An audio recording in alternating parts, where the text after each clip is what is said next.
Une violente explosion a secoué ce mardi la ville de Batna, dans l'est de l'Algérie, plongeant un quartier résidentiel paisible dans le chaos et la consternation.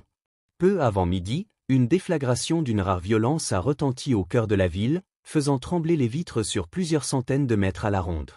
L'explosion, d'une puissance telle qu'elle a été entendue jusqu'au quartier périphérique, a provoqué l'effondrement total d'une habitation de plusieurs étages située dans une zone densément peuplée.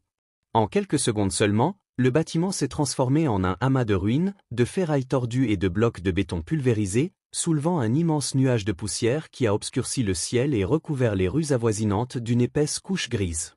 Selon les premières informations recueillies sur place, l'incident a fait plusieurs morts et de nombreux blessés, dont certains dans un état grave. Les secours, rapidement dépêchés sur les lieux, ont évacué les victimes vers l'hôpital le plus proche où les équipes médicales ont été mises en alerte maximale. Chirurgiens, urgentistes et infirmiers ont travaillé sans relâche pour prendre en charge les blessés, traitant des fractures ouvertes, des traumatismes crâniens et des brûlures. Des appels aux dons de sang ont été lancés en urgence via les réseaux sociaux et les radios locales. Pendant ce temps, les opérations de fouille et de déblaiement se poursuivaient avec acharnement sous les décombres. Des équipes de la protection civile, appuyées par des habitants volontaires, ont utilisé des pelleteuses, des chiens renifleurs et du matériel de détection pour tenter de localiser d'éventuelles personnes encore coincées. La crainte d'un bilan plus lourd persistait, car plusieurs familles résidaient dans cet immeuble et certaines n'avaient pas encore donné signe de vie. Des scènes poignantes se déroulaient sous les yeux des riverains, mères cherchant leurs enfants, voisins appelant désespérément leurs proches, et un silence pesant entrecoupé seulement par le bruit des engins de chantier et les sirènes. L'origine de cette explosion demeure, à l'heure actuelle, totalement inconnue. Les autorités locales ont ouvert une enquête technique approfondie.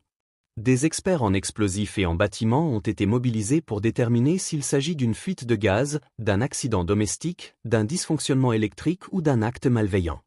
Cependant, aucun communiqué officiel n'a été publié par les services du ministère de l'Intérieur ou de la Présidence, plusieurs heures après le drame. Ce silence radio contraste fortement avec l'ampleur de l'événement et alimente un climat d'inquiétude, de rumeurs et d'interrogations au sein de la population de Batna. Les habitants, sous le choc, expriment un mélange de tristesse, de colère et de peur. On vit comme si on était revenu 20 ans en arrière, confie un riverain sous couvert d'anonymat. Ce nouvel épisode intervient dans un contexte sécuritaire déjà très tendu.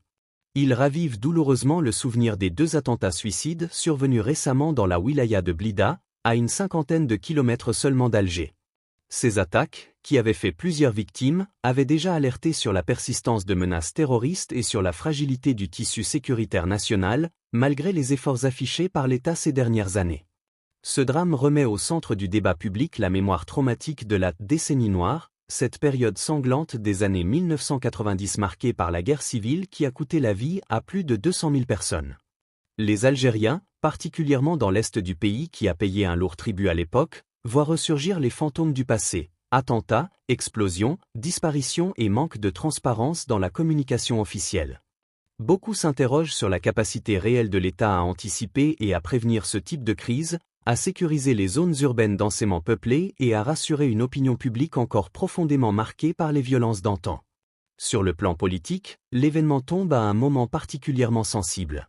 L'Algérie traverse une période de transition et de défis internes. Pression économique liée aux fluctuations des cours des hydrocarbures, aspiration à plus de transparence, demande de réformes et vigilance accrue face aux menaces sécuritaires régionales, instabilité au Sahel, trafic d'armes, etc.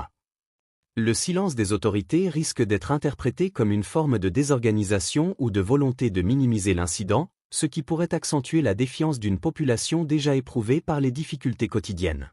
Des voix s'élèvent déjà sur les réseaux sociaux et dans les cafés de Batna pour réclamer des explications claires, un bilan précis des victimes et des mesures concrètes pour éviter que de tels drames ne se reproduisent. Des appels à une mobilisation nationale de solidarité ont été lancés, tandis que des collectes de vêtements, de nourriture et de matériel médical s'organisent spontanément. À l'heure où ces lignes sont écrites, les opérations de secours se poursuivent sous une tension palpable. Les familles des victimes attendent avec angoisse des nouvelles de leurs proches.